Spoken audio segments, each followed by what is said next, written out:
Thank you and welcome to the show this morning. The topic this morning is Reconstruction and Reunification of the South after the Civil War. And we're fortunate to have with us to talk about this very, very significant and important historical topic, Dr. RMitchell from Fisk University. And of course, Dr. Mitchell, let me welcome you to the show this morning. Thank you, Dr. Haynes. It's a pleasure to be invited. And to tell you, Dr. Mitchell, how indeed happy we are to have you here. This is the beginning of a new season for us, and we've had you on just numerous of times, a number of times, yes. And each time, as we said before, you bring us such excellent information. As a matter of fact, we often think about the video that we did with you on slavery and the Emancipation Proclamation and all of those things. And so what we'd like to do today, Dr. Mitchell, is to recognize that this is really the beginning of the voting season here, and so to sort of bring a topic in that would deal with the suffrage and the whole problems that came out of the Reconstruction of the South. But before we get into that, Dr. Mitchell, let's have you to give us some information about your background, your education, and what in a real sense motivated you to do the things that you're doing. Well, thank you, Dr. Haney. It's been wonderful over the last almost 30 years now. I've been on the faculty at Fisk for 20 years. I'm a native of Nashville, educated in the Catholic and public schools of Nashville, attended undergraduate school at Fisk, and did a master's degree at Tennessee State and a doctoral degree at Middle Tennessee State. But I guess this morning I'm going to rather surprise you. I was looking back over some notes, and 30 years ago this year in 1972, I was invited to Vanderbilt to hear a young professor who they had brought there named James Haney. Okay, that's a long time. I was brand new faculty at MTSU, and you reach a point in life where you're looking through your notes and papers. Okay. And there was a young man there with a large afro and a dashiki named James Haney, and I was down at MTSU. We were beginning our teaching careers. That's exactly it. And of course, that's what when we met one another. That's right. That's been a long time. So it's been, I think, good over the years. The things we've discussed and really the popularization of history. It's really made the teaching of where students come to college now with a great yearning and desire to know about our national past. Since September 11th, one year ago, or year 2001, Americans have tried to find their place in the world. So it's still a thrilling profession discussing American history, and particularly African-American history. Okay, I'll tell you, Dr. Mitchell, let's talk about the period of Reconstruction, the period that followed immediately after the war. And I think you noticed that when we introduced the topic today, we said Reconstruction and Reunification of the South after the Civil War, and et cetera. Let's talk about that, and let's have you to start talking about it by talking about what you consider to be the Reconstruction period in American history, and sort of bring our audience into what we're doing. The Reconstruction period is one of the most vital periods in the country's history. Generally, when history is taught, high school and college level, we teach it from exploration to 1865. We pick up with the war and Reconstruction. I tell people the Reconstruction period did for me as an African American what the end of the American Revolution did not do. It provided me with the vote. It freed me. So it's what we call a watershed event in United States history. What we sometimes don't realize is that it was a great political struggle. So a political struggle between a North and a South that had been engaged in war for several years. But it was also a political struggle between a president and the Congress. Reconstruction was not easy. Reconstruction was not intended to be easy. Abraham Lincoln, who really did not believe the country could be divided by war, wanted to make the Reconstruction process quick. He wanted the country back in place. He couldn't deal with a disunited Union. But members of his own party, the Republican Party, who had fought that war, disagreed. They wanted to make Reconstruction of the South by Southerners virtually impossible. They wanted to collect emotion from a war effort. They wanted to punish the South. So as much as Reconstruction may be painted as reunion, before there could be reunion, there had to be a bit of disunion. As the young people said, we had to pay for the crimes.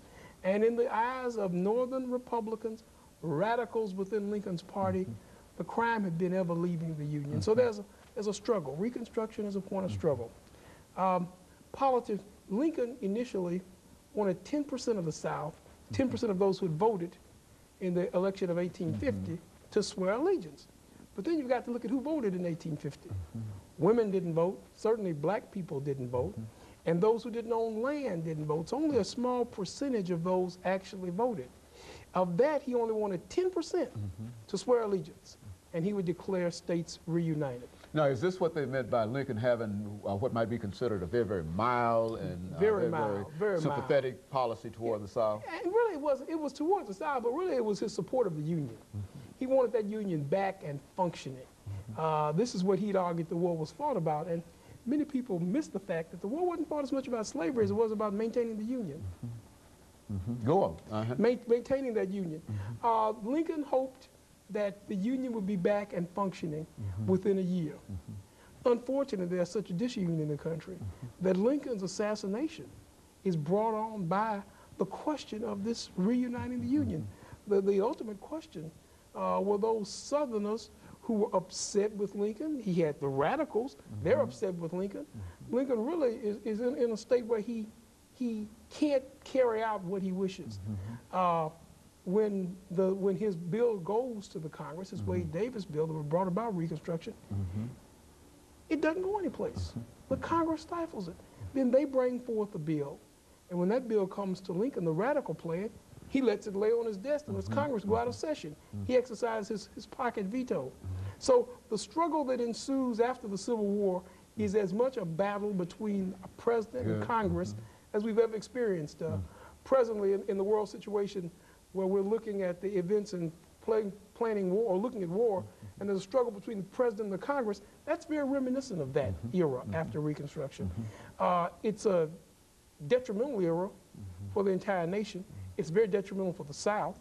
It's very detrimental for African Americans because caught up in the struggle, we are exploited, we are exploited. So we have to look at an actual struggle. Finally, it's decided that the Army of the North will occupy the South. And there will be a period of time before there will be voting in the South. They decide, those who control the Congress decide, that they want the Southern states to swear they had always been loyal. And to many of the Southern state leaders, this was upsetting because they hadn't been loyal. They had formed a confederacy. They had formed a separate union. So the struggle for Reconstruction continues. Caught up in that struggle will be the emancipation and the vote of the black man. And there was nothing more troubling to Southerners than to see those who were formerly enslaved suddenly marching to the polls and voting. And so Dr. Mitchell, as we near this first commercial break that we have here today, we find that in this whole struggle that will erupt after the war, which is to say that this is almost a continuation of the intensity of the emotions between the North and the South. It might no longer be the battle as such, but it is emotional and quite involved. But now, one of the things that we'd like for you to talk about after we come back from this break is the citizenship rights of Africans during this time, because I think we know that in 1865, the 13th Amendment is passed that will give them freedom. That's right. But now the 14th Amendment, that's this whole idea of African-American citizenship. I think that's one of the most important elements that we could deal with at this particular point, I mean, in this part of the show this morning. Exactly. And we will always remember that freedom and equality are not synonymous. Good, very good. And of course, after we take this first commercial break, we'll come back and we'll give you an opportunity to talk about the Reconstruction Act of 1867 and how Africans were eventually brought into the whole political process, because there were quite a bit of opposition in the South and to a lesser degree in the northern states in reference to African-American participation in politics and citizenship and whatnot. And I want you to sort of lay that out as you so well do in some of these other parts that we've dealt with before. And of course, we'll be back with our audience following this very, very short commercial break.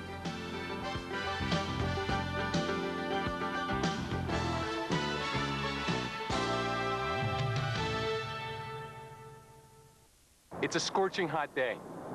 Imagine being trapped in a parked car. The temperature inside is rising. Now imagine that you're wearing a fur coat. Leaving your dog in a hot car is not only uncomfortable, it's dangerous. If it's too hot for you, it's far worse for him because, unlike us, he can't perspire to cool down, and within minutes, the temperature, even with the windows down a little, can exceed 100 degrees. So on warm days, please be kind. Leave your dog safely at home. Hi, I'm Tricia Yearwood. I lost both my grandmothers to lung cancer.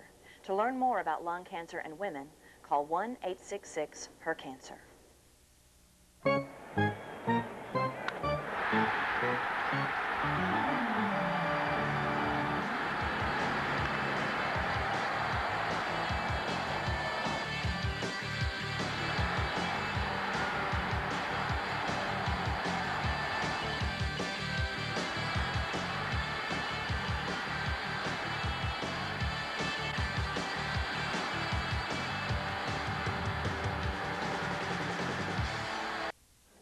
Someday, I'll be a ballerina, just like them.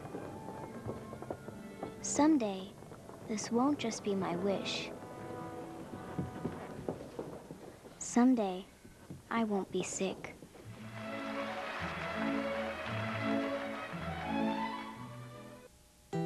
Dear Abby, I'm scared. I think my mom is showing signs of Alzheimer's disease. What should I do? Signed, Frightened. Dear Frightened, when my mom first began showing signs of memory loss, I was scared too. So I called the Alzheimer's Association for help. I'm Dear Abby. If you or someone you love is experiencing memory loss, take my advice, contact the Alzheimer's Association. They help families like ours. Thank you, and welcome back to the second segment of the show for today. The topic is the reunification of the South after the Civil War, or Reconstruction. And of course, we're talking to the professor of history at Fisk University, Dr. RMitchell. And of course, Dr. Mitchell, we promised that during the second segment we would allow you to